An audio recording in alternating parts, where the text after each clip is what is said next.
네, 오늘도 리포트 뚜껑 열어보는 시간 돌아왔습니다. 정서연 아나운서 함께 할게요. 어서 오세요. 안녕하세요. 네, 반갑습니다.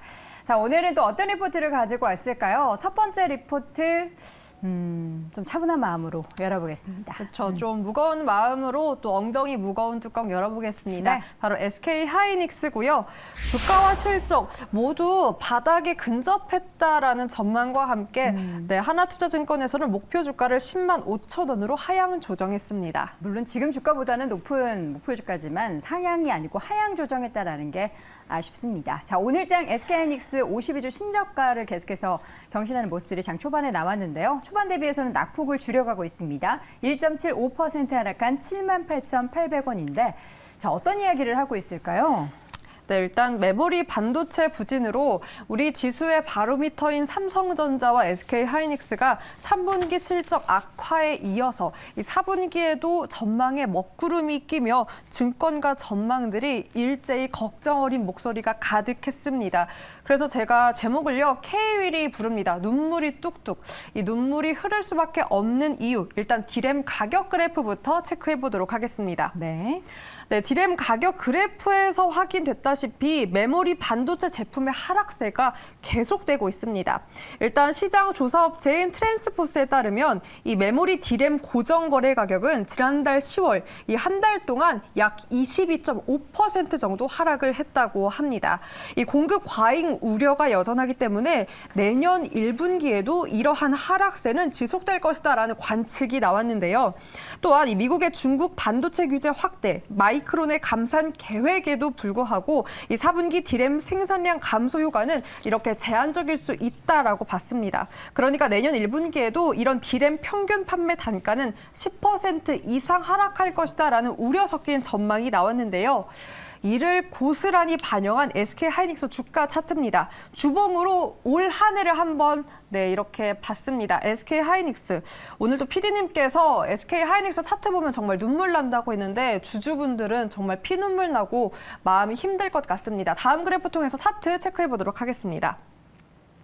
일단 오늘 간밤 미증시에서도 반도체 지수 크게 하락하면서 필라델피아도 4% 넘게 하락을 했는데요. 4분기 실적 부진 우려까지 짙어지면서 이렇게 연일 52주 신저가를 기록했습니다. 계속해서 올 초부터 쭉쭉쭉 밀려나갔던 SK하이닉스입니다. 2년 만에 종가가 7만 원대로 주저앉았고요. 이에 대해서 하나투자증권은 이 주가와 실적이 모두 바닥에 근접해 있다라고 의견을 내놨습니다. 그럼 어떻게 또 바닥에 근접해 있는지 이유를 찾기 위해서 일단 실적 그래프 넘어가서 체크해 보겠습니다. 정말 뚝 떨어진 이번 분기 영업이익입니다. 얼마나 업황이 힘든지 또 SK하이닉스가 고된 시간을 보내고 있는지 이 실적 그래프를 통해서도 체감이 되는데요. 일단 4분기 전망까지 덧붙여서 해보면 매출은 전분기 대비 마이너스 26%, 영업이익 부분은 적자 전환을 예상했습니다. 또한 일회성 비용 반영으로 이러한 적자 폭이 클 수 있다라고 의견을 내놨는데요. 다음 그래프, 관련된 그래프 체크해 보도록 하겠습니다. 일단 2018년 4분기부터 2019년 1분기 이러한 낸드 가격 하락에 따른 재고평가 손실이 약 5,500억 원 반영되었다고 합니다. 그러니까 올해 3분기 말 재고자산 총액이 지난 2019년 1분기 말 대비해서 약 3배 수준이고 이 가격 하락폭은 유사하다라는 점을 반영했을 때 이 평가 손실 반영 규모는 그 이상이 될 수 있다라는 분석을 내놨습니다. 네, 전반적인 지금 시장의 추이, SK하이닉스의 실적 추이를 쭉 봤는데요. 이 겨울이 언제 끝날 걸로 이야기를 할까요? 내년에는 좀 괜찮아질까요? 네, 내년에는 그래도 희망이 있다고 봤습니다. 그래서 제가 또 노래 제목을 붙였는데요. 플라워가 부릅니다. 다가올 내일을 향해. 이 노래 어떻게 알아요? 나이가 의식이 되는데. 네, 나이와 네. 무관하게 희망찬 노래를 찾다 네. 보니까 아무래도 SK하이닉스가 조금 나아질 내일을 향해 달려나가고 있다고 합니다. 네. 플라워, 좀 꽃을 달 수 있는, 꽃길을 달 수 있는 그 길을 향해서 어떻게 다가가고 있는지 한번 체크를 해볼 텐데요. 네. 일단 앞서 짚었던 부분들을 반영해서 내년 상반기가 마지막 고비일 것이다라고 전망이 나왔습니다. 그러한 전망 실적 그래프 다시 체크를 해볼 텐데요. 제가 체크해놓은 부분이 내년에 대한 전망입니다. 그래도 저점 대비해서는 아직 하락권이긴 하지만 소폭 올라오고 있는 모습이 보이고 있습니다. 일단 의미 있는 수요 회복을 기대하기 어려운 2분기까지는 이러한 실적 악화, 주가 하락은 불가피하다고 합니다. 하지만 2분기를 기점으로 이 서버 중심의 점진적인 수요 회복을 기대할 수 있고요. 축소된 재고 레벨, 또 충분히 낮아진 메모리 가격, 여기에 또 우리가 기대하고 있는 사파이어 래피드 출시 효과 등을 이러한 수요 회복 기대 요인으로 꼽았습니다. 또한 큰 영향을 주는 디램과 낸드 가격 추이도 다음 그래프를 통해서 체크해 보도록 하겠습니다. 네. 일단 빨간색이 디램이고요. 아래 검은색이 낸드 가격 추이입니다. 디램 가격은 3분기부터는 그래도 반등이 나올 가능성이 높다라고 봤습니다. 다만 낸드는 가격 경쟁 심화로 인해서 반등이 다소 어려울 수 있다라고 봤는데요. 하지만 4분기에 이 같은 경우를 선반영할 경우 이 SK하이닉스가 적자폭 축소 측면에서는 어떻게 보면 실적에 긍정적인 영향을 미칠 수 있다라고 풀이를 했습니다.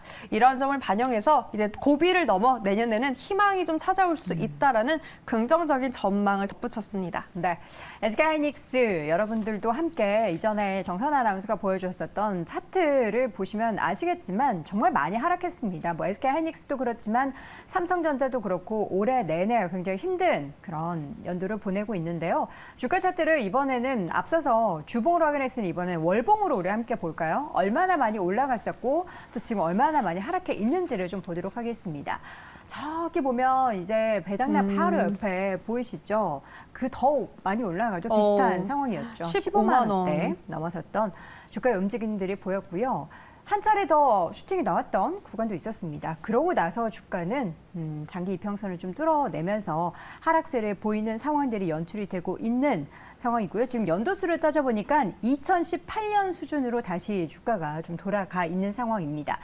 SK하이닉스보다, 그러니까 삼성전자 대비해서 SK하이닉스가 이렇게 주가가 많이 하락하는 건 아무래도 포트폴리오 내에 반도체 비중이 전부이기 때문인데 내년 이맘때는 작년에 정말 힘들었는데요. 올해 이전에 기록했었던 최고가를 경신하는 움직임들이 보이고 있습니다. 라는 이야기를 부디할 수 있기를 기원해 보도록 하겠습니다. 네. 첫 번째 종목 SK하이닉스 함께 확인해봤고요. 두 번째 리포트도 뚜껑 열어보겠습니다.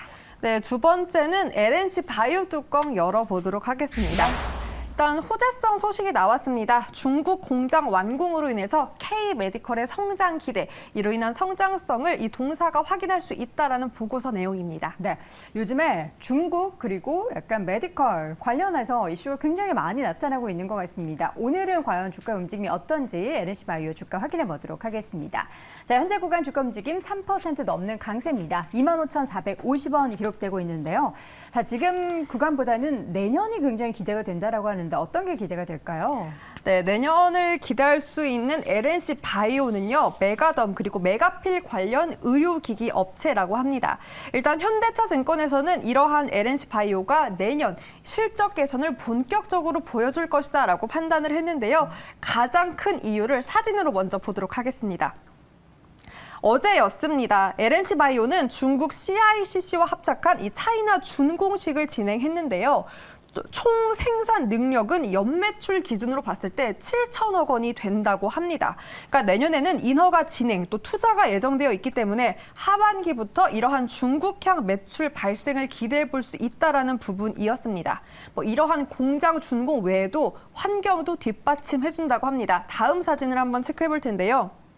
일단 중국 의료기기 시장 현황입니다. 연평균 무려 21% 고성장을 보이고 있다라고 하고요. 전반적인 성장 가운데 특히나 고부가가치 의료기기 쪽에 대한 성장이 눈에 띄고 있습니다. 이 동사가 영위하고 있는 사업도 이쪽이기 때문에 이러한 수에 성장에 대한 기폭제를 고스란히 받을 수 있다라는 분석이고요. 또한 다시 한번 포인트로 돌아가서 체크를 해보면 중국 정부도 이 지난달에 중국 바이오 산업의 혁 혁신적인 발전 촉진을 발표했습니다. 그러니까 자금 지원을 통해서 이러한 바이오 산업에 대한 육성 지원 계획을 발표한 건데요.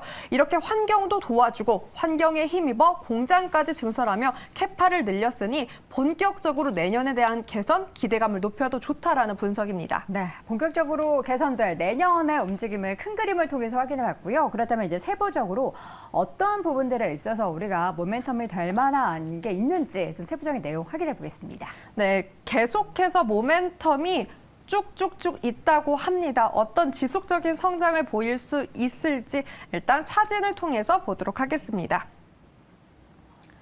네, 먼저 지속적인 성장 모멘텀 확보로 첫 번째, 이 적응 중인 지속 확대, 동사의 제품력이고요. 그러한 제품력과 이 신제품 의료기기 매출로 인해서 의료용 로봇 업체죠. 큐렉스와 협업을 하고 있다고 합니다. 이로 인해서 미국 진출까지 앞두고 있다고 하니 계속해서 지켜봐도 좋을 것 같습니다. 네, 이렇게 해서 오늘도 LNC 바이오까지 리포트 확인해봤고요. 정서연 아나운서 함께했습니다. 고맙습니다. 고맙습니다.